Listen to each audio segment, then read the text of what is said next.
जय जवान जय किसान. आजच्या ठळक बातम्या. स्ट्रॉंग रूमवर तिसऱ्या डोळ्याचे लक्ष. मुंबई, ठाणे, रायगड, पालघरमध्ये मतदान यंत्रे कडेकोट बंदोबस्तात. 12वीची परीक्षा 11 फेब्रुवारीला, 10वीची परीक्षा 21 फेब्रुवारीपासून. सोशल मीडियावरील व्हायरल वेळापत्रकावर विश्वास न ठेवण्याचे बोर्डाचे आवाहन. म्हणून परीक्षा लवकर. 10 मोठ्या मालमत्ताधारकांकडे 600 कोटी रुपयांची थकबाकी. पालिकेचा इशारा, कर थकबाकी वेळेत न भरल्यास मालमत्ता जप्त करणार. राज्यात थंडीचा टक्का वाढला. हुडहुडी वाढू लागली. अनेक जिल्हे महाबळेश्वरासारखे थंड. राज्यातील 15 शहरांमधील तापमान आले 15 अंशाखाली. पुणे सर्वात थंड ठिकाण. रत्नागिरी अद्याप तापलेले. दहशतवादी हल्ल्यात पाकिस्तानमध्ये 50 ठार. मृतांमध्ये 8 महिला, 5 लहान मुलांचा समावेश. 20 जण जखमी. मणिपुरात आमदाराच्या घरातून 1.5 कोटीचे दागिने लुटून नेले. जमावाने केली नासधूस. 18 लाख रुपयाची रोकडही लंपास. अदानीवर अमेरिकेचा ठपका. भारतीय अधिकाऱ्यांना 2200 कोटी रुपयाची लाच दिल्याचा आरोप. न्यूयॉर्कमधील न्यायालयाकडून अदानीविरुद्ध अटक वॉरंट. विखारी प्रचाराची गंभीर दखल.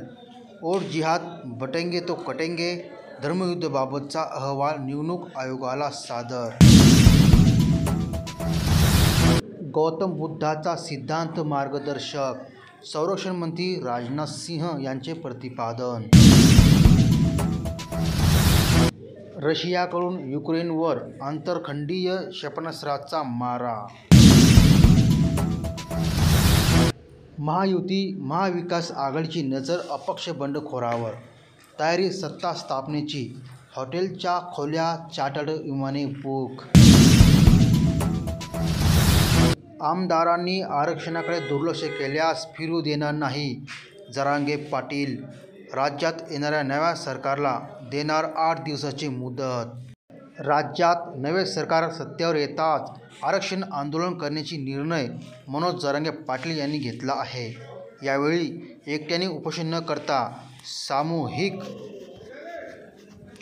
उपोषण केले जाईल. यात जवळपास लाखभर मराठा बांधव आमरण उपोषणाला बसतील, असा इशारा जरांगे पाटील यांनी दिला. मराठा मतावर निवडून येणाऱ्या आमदारांनी आरक्षणासाठी पाठपुरावा करणे अपेक्षित असेल. या मागणीकडे दुर्लक्ष करणाऱ्या नवीन आमदारांना रस्त्यावर फिरू देणार नाही, असे जरांगे यांनी सांगितले. नितेश कराळे मारहाण प्रकरण. माझ्या जीवाला धोका झाल्यास आमदार डॉ. पंकज भोयर जबाबदार. कराळे मास्तर. उमरी मेघे येथील बूथवर जाऊन कार्यकर्त्यांसोबत वार्तालाप केल्यानंतर त्यांनी सांगितले की दुसऱ्या बूथवर ग्रामपंचायतीचा शिपाई असून आहेत, असे सांगितले. नंतर मी बूथवर जाण्यासाठी निघालो असता मला मारहाण करण्यात आली. माझ्या पत्नीला मारहाण केल्यानंतर तक्रार नोंदवली असता ती तक्रार मागे घेण्यासाठी पोलीस विभागाने दबाव आणला होता. माझ्या जीवाला धोका निर्माण झाल्यास डॉ. पंकज भोयरसह त्याचे सहकारी जबाबदार राहणार, असा आरोप आयोजित पत्रकार परिषदेत नितेश कराळे मास्तर यांनी केला आहे. रोज ताज्या आणि ठळक बातम्यांसाठी आपल्या चॅनलला सबस्क्राईब करा. जय जवान जय किसान जय हिंद.